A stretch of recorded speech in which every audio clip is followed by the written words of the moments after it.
2026-2027 நிதியாண்டுக்கான மத்திய பட்ஜெட் தாக்கல் செய்யப்படுவதற்கு முன்னதாக விதிப்படி மத்திய அமைச்சரவை ஒப்புதல் அளிக்கப்பட வேண்டும். அந்த வகையில் பிரதமர் நரேந்திர மோடி தலைமையில் நடைபெற்ற மத்திய அமைச்சரவை கூட்டத்தில் மத்திய பட்ஜெட்டுக்கு ஒப்புதல் அளிக்கப்பட்டிருக்கிறது.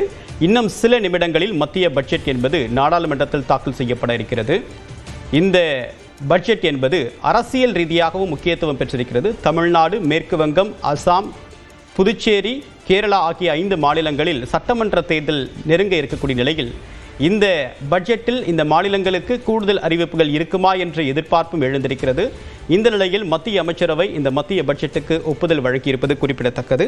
திரு சுந்தர்ராமன், கடந்த பட்ஜெட்டில் இன்டர்ன்ஷிப் ஸ்கீம், தொழில்துறையை ஊக்கப்படுத்துவதற்காக லேபர் கோடில் சில ரிஃபார்ம்ஸ் அனௌன்ஸ் பண்ணாங்க. வாங்கக்கூடிய அந்த வசதியை ஊக்குவிப்பதற்காக ஜிஎஸ்டிலையும் மிகப்பெரிய மாற்றம் பண்ணாங்க. இதெல்லாம் மத்திய அரசுக்கு கை கொடுத்துருக்கா? கண்டிப்பாக. அதாவது நீங்கள் பார்த்தீங்கன்னா கிட்டத்தட்ட 17 கோடி மக்கள் பாவர்ட்டிலேருந்து எலிவேட் ஆகிருக்காங்க. இது எப்படி சாத்தியம் அப்படின்னு நீங்கள் பார்த்தீங்க அப்படின்னா, லாஸ்ட்டு 5 இயர்ஸாக ரிகரஸ் பெனிஃபிட் பாலிசி வெறும் பேப்பரில் மட்டும் இல்லாமல் அடிப்படை மக்களை போய் அது பெனிஃபிட் ஆகிருக்கு அப்படின்றது தான் நம்ம இது எடுத்துக்காட்டு. இந்த ஜிஎஸ்டி ரிஃபார்ம்ஸில் மட்டும் நீங்கள் கிட்டத்தட்ட பார்த்தீங்க அப்படின்னா ஒரு குடும்பத்திற்கு 50,000 வரைக்கும் வருடத்திற்கு சேவிங்ஸ் அப்படிங்கும் போது கண்டினியூஸாக அது ரேட் ரிடக்ஷன் ஆனப்புறம் கூட இங்கே தமிழ்நாட்டில் சொன்னாங்க, இப்போ எங்களுக்கு வரி நீங்கள் கம்மி பண்ணுறதுனால எங்களுடைய பாதிப்பு ஜாஸ்தியாக இருக்குமே. ஆனால் அதையும் தாண்டி பார்த்தோம் அப்படின்னா ஜிஎஸ்டி கலெக்ஷன் அதே per month 1.7 lakh crores to 2 lakh crores நம்ம மெயின்டைன் பண்ண முடியுது அப்படின்றத பார்க்க முடியுது. நீங்கள் சொன்ன மாதிரி இந்தியாவோட மேஜர் ஃபோக்கஸ் இந்த யூத் அண்ட் ஸ்கில் அப்படின்னு இருக்கிறச்சே லாஸ்ட் டைம் இன்டர்ன்ஷிப் ஸ்கீம்ஸ் கொடுத்துருந்தாங்க. இங்கே இருந்த தமிழ்நாடு சேர்ந்த கூட ஒரு 700 பேர் நம்மளுடைய நோடல் ஏஜென்சி இங்கே ரிஜிஸ்டர் ஆஃப் கம்பெனிஸ் அவங்கள்ட்ட பேசும்போது தெரிய வந்தது, டாப் கம்பெனிஸில் அவங்களுக்கு வேலை வாய்ப்புகள் அண்ட் இன்டர்ன்ஷிப்கான பெனிஃபிட் வந்திருக்கு. ஆல் ஓவர் இந்தியா கூட கிட்டத்தட்ட ஒரு 10,000 பேர் இதில் பெனிஃபிட் ஆகிருக்காங்க அப்படின்னு தெரியுது. ஸோ இந்த பட்ஜெட்டோடைய கீ ஃபோக்கஸ் பார்த்தோம் அப்படின்னா ஹவுஸ்ஹோல்டு சேவிங்ஸை எப்படி இம்ப்ரூவ் பண்ணி பூர் அண்ட் மிடில் கிளாஸ் பீப்புளுக்கு இன்னும் டேக்ஸ் ரிலீஃபை கொடுத்து அவங்களுடைய வாங்கும் தன்மையை எப்படி இன்க்ரீஸ் பண்ணுறதுன்றது ஃபோக்கஸ் கண்டிப்பாக இருக்கும். ஏன்னா பட்ஜெட் யூனியன் நம்ம எக்கனாமிக் சர்வேல பார்த்தோம் அப்படின்னா எக்ஸ்போர்ட் டிபெண்டன்சியை தாண்டி இன்றைக்கி டொமஸ்டிக் கன்சம்ஷனை கூடியிருக்கு. அதுதான் இந்தியாவோடைய ஒரு க்ரோத்துக்கான சப்ஸ்டான்ஷியல் நம்ம அச்சீவ் பண்ணக்கூடிய 6.8% to 7.4% ஜிடிபி க்ரோத் பாசிபிள் இந்தியாவுக்கு இந்த வருஷம் நெக்ஸ்ட் இயர் அப்படின்னு சொல்லியிருக்காங்க இல்லையா. இதோட சப்ஸ்டான்ஷியல் ஃபோக்கஸே இதுதான். இதையும் தாண்டி நான் ஒரு 2 விஷயம் மட்டும் இம்பார்ட்டண்ட்டாக குறிப்பிட்றேன். என்ன எதிர்பார்ப்புகள் பார்க்கும்போது நம்மளுடைய பட்ஜெட் சைஸ் ஓவரால் ஒரு 50 லட்சம் கோடி. இதில் முக்கியமாக எல்லாரும் எந்தெந்த அலோகேஷன்ஸ் பார்க்கும்போது நம்மளை டிஃபென்ஸ் ஏரியாவை நம்ம கண்டிப்பாக மறந்துடக்கூடாது. கிட்டத்தட்ட 4 லட்சம் கோடி டிஃபென்ஸ் அலோகேஷன்ஸ், மோர் பர்டிகுலர்லாம் அந்த ஆப்ரேஷன் சிந்தூர் அதுக்கப்புறமாக இது ஒரு 20-25% போன வருஷத்தோடு இந்த வருஷம் டிஃபென்ஸுக்கான அலோகேஷன்ஸ் கொடுத்தோம். ஏன்னா நம்மளுடைய கெப்பாசிட்டி அண்ட் இதை கூடணும் அப்படின்ற ஒரு இம்பேக்ட் இருக்குது அப்படின்றத தெரிவிக்கலாம்.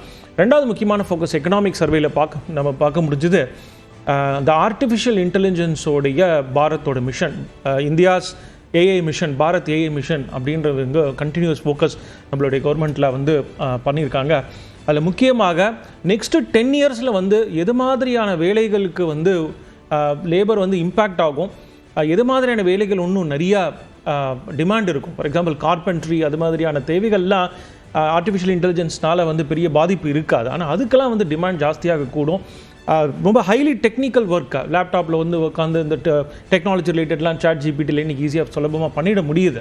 அதோடைய டிஸ்ரப்ஷன்ஸை ஸ்டடி பண்ணி கரஸ்பாண்டிங்காக இந்தியாவை ஒரு ஆர்டிஃபிஷியல் இன்டெலிஜென்ஸ் டிஸ்ரப்ஷன்ஸில் ரொம்ப இம்பேக்ட் ஆகாமல் அதுக்கான ஸ்கில்லிங் அண்ட் ட்ரைனிங் தேவைப்படும் அப்படின்ற ஒரு விஷயத்தை நம்ம எக்கனாமிக் சர்வேல உணர முடியுது. அதுக்கான ஃபோக்கஸ் இந்த பட்ஜெட்டில் இருக்கும் அப்படின்னு எதிர்பார்க்க முடியுது. இப்போ ஸ்கில் அப்படின்னு வரும்போது தமிழ்நாட்டில் படித்தவர்களுடைய எண்ணிக்கை ஜாஸ்தி மற்ற மாநிலங்களை ஒப்பிடும்போது. ஆனால் தமிழ்நாட்டிலேயே இந்த இன்டர்ன்ஷிப் ஸ்கீமை பெரிய அளவுக்கு கொண்டு போகிறதுக்கு மிகப்பெரிய நிறுவனங்கள் ஒரு வருஷத்துக்கு 1 லட்சம் அப்படின்ற அளவுக்கு டார்கெட் வச்சு தான் கடந்த பட்ஜெட்டில் அனௌன்ஸ் பண்ணாங்க. தமிழ்நாட்டிலேயே இந்த ஸ்கீம் பெரிய அளவுக்கு சக்ஸஸ் இல்லாதப்ப மற்ற மாநிலங்களில் எந்த அளவுக்கு சக்ஸஸ் ஆயிருக்கு? தமிழ்நாட்டில் சார் அந்த ஸ்கீம் போன பட்ஜெட்டில் சொன்னது நெக்ஸ்ட் 3 இயர்ஸில் நெக்ஸ்ட் 3 இயர்ஸில் நம்ம இதை இந்த 1 lakh அப்படின்ற டார்கெட் வச்சுருந்தோம். அதில் ஃபஸ்ட் இயரில் 10,000 நம்ம அச்சீவ் பண்ணியிருக்கோம். அது ஆவரேஜ் ரேட்டோட கம்மியாக இருந்தால் கூட ஃபஸ்ட்டு பெனிட்ரேஷன் ஏன்னா பாலிசி அதெல்லாம் லான்ச் ஆன அப்புறம் ஃபர்ஸ்ட் வருஷத்தில் நம்ம 10,000 அச்சீவ் பண்ணியிருக்கோம். அது குட் நம்பர்ஸ் தான். இந்த 1 லேக்ன்றது டைம் 0ல சொல்லலை, அது நெக்ஸ்ட் 3 இயர்ஸில் நம்ம அச்சீவ் பண்ணுவோன்றது சொல்லியிருக்கோம். சரி திரு தாமோதர், இப்போ இந்திய அரசு இந்த ட்ரம்ப்புடைய வரி விதிப்பு முறையை ரொம்ப அருமையாக கையாண்டது அப்படின்ற ஒரு பார்வையும் முன்வைக்கப்பட்டது.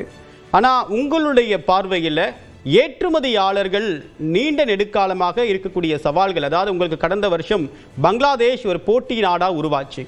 இப்போவும் மற்ற விஷயங்களில் கொரியா, வியட்நாம், சீனா போன்ற நாடுகள் உங்களுக்கு போட்டியாக இருக்குது. நீண்ட காலத்தின் அடிப்படையில் என்ன மாதிரியான வியூகங்களை நீங்கள் எதிர்பார்க்குறீங்க இந்திய அரசுக்கிட்ட இருந்து?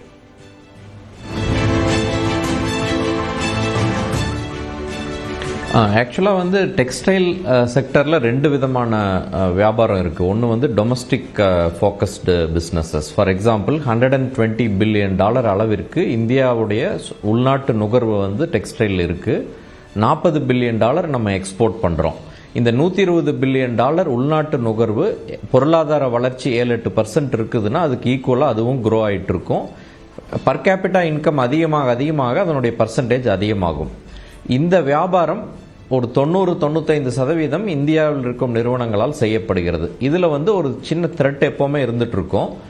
இம்போர்ட்டட் கூட்ஸ் இங்கே வரும்பொழுது அது ஒரு அளவில் இருக்கும்போது நாம் செய்யாத ஒரு விஷயங்களை புதிதாக இம்போர்ட் பண்ணுறாங்கன்னா ஓகே. இப்போ பார்த்தீங்கன்னா இந்த டொமஸ்டிக் மேனுஃபேக்சரிங்கில் இந்தியாவுடைய உள்நாட்டு நுகர்வோருடைய பலன் முழுமையாக நமக்கு கிடைக்கணும். இங்கே டொமஸ்டிக் மேனுஃபேக்சரிங் செக்டருக்கு அதற்கு அரசாங்கம் பட்ஜெட்டில் சில விஷயங்களை செய்யலாம்.